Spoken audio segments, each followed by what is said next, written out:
ہمارے اسلاف تو ایک منزل روزانہ پڑھا کرتے تھے. میں نے اپنے والد صاحب کو پوری زندگی دیکھا. ایک منزل روزانہ قرآن مجید کی 7 منزلیں ہیں، تو ہر جمعرات کو ان کا قرآن مجید ختم ہونے کی دعا ہوتی تھی. ہم بچے تھے، ہمیں پتہ نہیں ہوتا تھا، بس اتنا پتہ ہوتا تھا کہ آج ابو جی نے دعا کرنی ہے.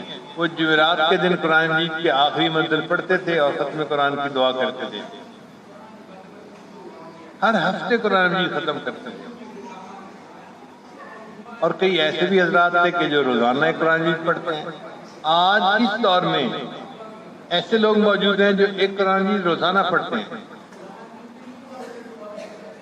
ہمارے اپنے تعلق والے لوگوں میں سے 4 خواتین حضرات ایسے ہیں جن کا معمول ہے روزانہ ایک قرآن مجید پڑھنے کا. اچھا، بعض کی عمر تو ذرا زیادہ ہے، 40-50s میں ہے.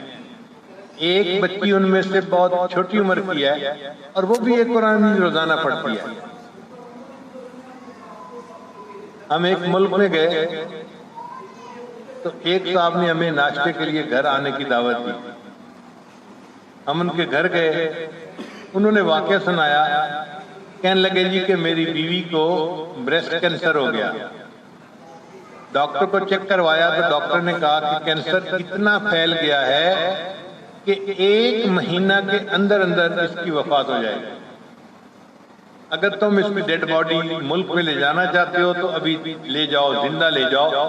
ڈیڈ باڈی کو لے جانا مشکل ہوتا ہے. کہتے ہیں میں نے آ کے بیوی کو سارا بتا دیا کہ آپ کو کینسر ہے اور کینسر اتنا پھیل گیا ہے کہ 1 مہینے کے اندر اندر وفات ہو جائے گی. اس نے کہا میری فکر نہ کریں، آپ اپنی جاب کریں اور جب میری موت آ جائے تو مجھے یہیں دفن کر دینا، پیچھے ملک لے جانے کی ضرورت نہیں ہے. میں نے کہا تم کرو گی کیا؟ کہنے لگی میرے پاس ایک شفا کا نسخہ ہے، میں وہ استعمال کروں گی. چنانچہ اس کی عمر لڑکی کی تھی 31 ایئر، 31 سال. 31 سال تو بہت جوانی کی عمر ہوتی ہے. اس نے ایک قرآن مجید روزانہ پڑھنا شروع کر دیا. وہ صبح ناشتے کے بعد قرآن مجید کھول کے بیٹھتی اور مغرب تک ایک قرآن مجید پورا پڑھ لیتی، پھر اس کو پانی پہ دم کر کے پانی پی لیتی. کہنے لگا آج میری بیوی کو 4 سال گزر گئے ہیں اور وہ اس قرآن مجید کی تلاوت کے بدلے صحت کی زندگی گزار رہی ہے. تو جسمانی بیماریوں کو بھی صحت ملتی ہے، روحانی بیماریوں کو بھی صحت ملتی ہے.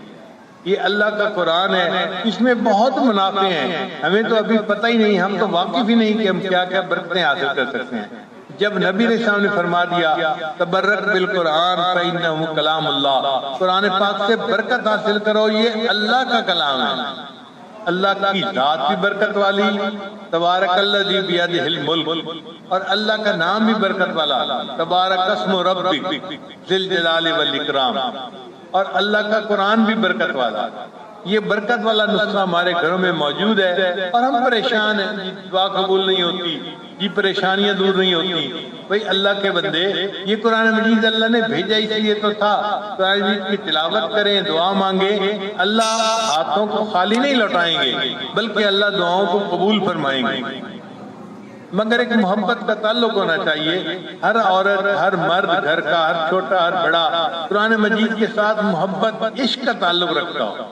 جب یہ کیفیت ہو جائے گی پھر آپ دیکھیں کہ قرآن مجید کی برکت سے ہمارے گھروں میں نور آئے گا، سکون آئے گا، ہمارے رزق میں برکت ہوگی، ہماری عبادات میں برکت ہوگی اور اللہ تعالی ہم سے محبت فرمائیں گے. اللہ کے محبوب صلی اللہ علیہ وسلم بھی ہم سے محبت فرمائیں گے. اللہ تعالی ہمیں عاشق قرآن بنا دے، حافظ قرآن بنا دے، عالم قرآن بنا دے. اللہ تعالی ہمیں ناشر قرآن بنا دے. اللہ تعالی ہمیں داعی قرآن بنا دے. قرآن مجید کو اللہ ہمارے دلوں کی بہار بنا دے. تو دعا ہے کہ اللہ تعالی ہم سب کو قرآن مجید کی وہ سچی محبت عطا فرمائے کہ قیامت کے دن قرآن مجید ہماری شفاعت کرے اور اس کی شفاعت کے صدقے اللہ تعالی ہمارے لیے جنت کا فیصلہ فرما دے.